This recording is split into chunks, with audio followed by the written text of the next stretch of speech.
Assalaamu calaykum waraxmatullaahi wabarakaatuh. Kusoo dhawo channelka ka faa'iidayso. Muuqaalka maanta wuxuu ku saabsan yahay qaybtii labaad ee buuggii How to Win Friends and Influence People. Qaybtii hore haddaana daawan linkiga sanduuqa tilmaamaha dhex yaala ka daawo.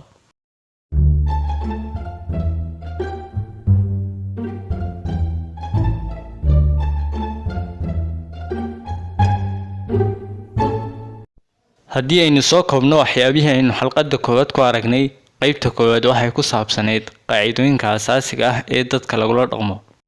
Qaacidada koowaad ayaa ah cidna ha canaanan hana cawan, laakiin waxaad isku daydaa inaad qofka kale fahanto sidoo kale iska cafiso.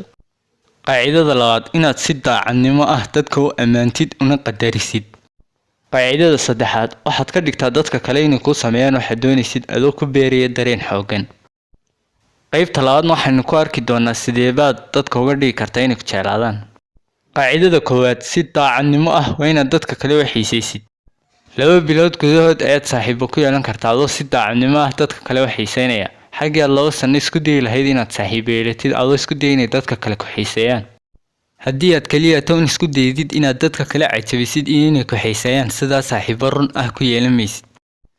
cid kasta way jeceshay qofka si xamaasad iyo farxadiba ku dheehantay u qaabila, sidoo kale si daacadnimo ah u xiiseeya. waxyaabaha muujin kara inaad qofka kale xiiseynaysid waxaa ka mid ah inaad noqotid qof faduuli ah isla markaana xiiseeya wada hadalka niga dhexeeya adiga qofka kale. tusaale, haddii uu qof kaala hadlo buu dhammeeyay akhrintiisa aadna u jeclaaday, noqo faduuli oo weydiiya wuxuu ku saabsan yahay iyo sababta ku jeclaaday. qaacidada labaad, smile dhoolcadaynta. dhoolcadayntu waxay iftiimisaa dadka arkaya noloshooda. qof arkay dhowr wejiyo cabursan, cadhaysan amaba kaba jeediyey wejiyadoodii, dhoolcadayntu waxay ula mid tahay sidii cadceed qarsoonayd oo daruuraha ka soo dhex baxday. ficiladu way ka cod dheer yihiin kelmadaha. dhoolcadayntuna waxay tidhaahdaa waan ku jecelahay, waad iga farxisaa, aragtidaadana waan ku faraxsanahay. dadka dhoolcadeeya waxay u muuqdaan inay si waxtar badan wax u maamulaan, wax u baraan, sidoo kale wax u iibiyaan, waxayna koriyaan ubad faraxsan. waxaa jira macluumaad durugsan oo ku jira dhoolcadaynta taasoo ka badanta ku jirta wejiga cabursan, waana sababta ay dhiirigelintu uga waxtar badan tahay ciqaabista. xakamee fikradahaaga, waayo farxaddu waxay ku tiirsan tahay xaaladaha gudahaaga ah maaha kuwa dibadda. maaha waxaad haysatid ciddaa tahay meeshaad joogtid iyo waxaad qabanaysid kuwa kaa dhiga mid faraxsan iyo midaan faraxsanayn, laakiin waa sidaad u fikirtid. ma jiro wax fiican iyo wax xuniba, laakiin fikraduunbaa sidaa ka dhiga.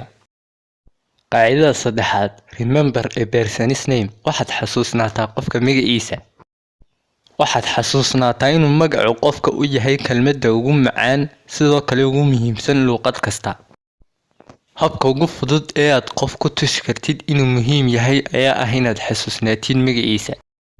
inaad qof magaciisa xasuusnaato sidoo kale ugu yeedho waa sida adoo ku leh waan ku xasuustaa, waan ku garanayaa, agteedana muhiim baad ka tahay.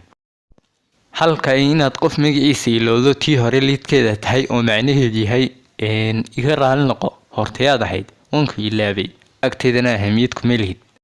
sharciga ah in la xasuusto sidoo kale loogu yeedho dadka aad la dhaqmaysid magacyadooda waxay ahayd mid ka mid ah sirihii hogaamineed ee Andrew Carnegie.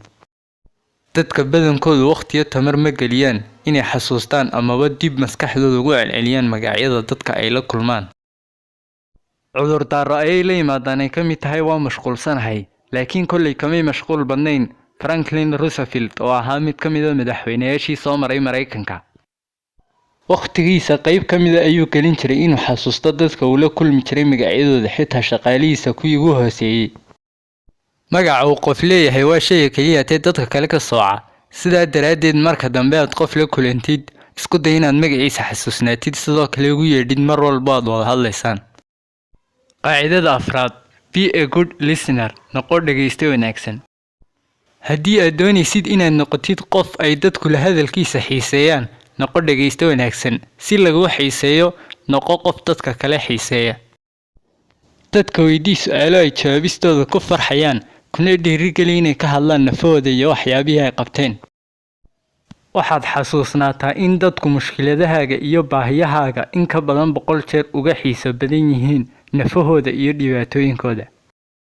gowsku xanuunaa wuxuu kaala micno weyn yahay gaajo ama abaar meel ka dilaacday oo boqolaal qofi ku naf baxeen. qoraagu wuxuu inagu dhiirigelinayaa markaynu dadka kale la hadlayno inuu qofka kale hadalka intiisa badan qaato. sida dhacdo ku dhacday qoraaga naftarkiisa. xaflad uu habeen kula kulmay nin dhakhtar ah, waxayna bilaabeen inay wada hadlaan. saacado kale ayuu qoraagu si xiise leh u dhegaysanayay ninkii dhakhtarka ahaa oo ka hadlaya waxyaabuhu jecel yahay iyo noloshiisa, ilaa iyo ay ka dhammaatay xafladdii oo dadkii guryahoodii ku laabteen. haddaba intii aanay xafladdu dhammaan ayaa ninkii dhakhtarka ahaa u sheegay ninkii xafladda gaasimay inuu Carnegie yahay nin wadahadalkiisa la xiiseeyo. inkastoo qoraagu markuu wadahadalku socday hal iyo laba ka yidhi, sidaana uu ku noqday qof la hadalkiisa la xiiseeyo. waxaanu kaliya ta sameeyey ninkii iyo waxyaabihii uu ka hadlayay ayuu si daacadnimo ah u xiiseeyey. dhegaysto wanaagsanna wuu ahaa, hadalka qaybtiisii badnaydna ninkii kale ayuu u daayay.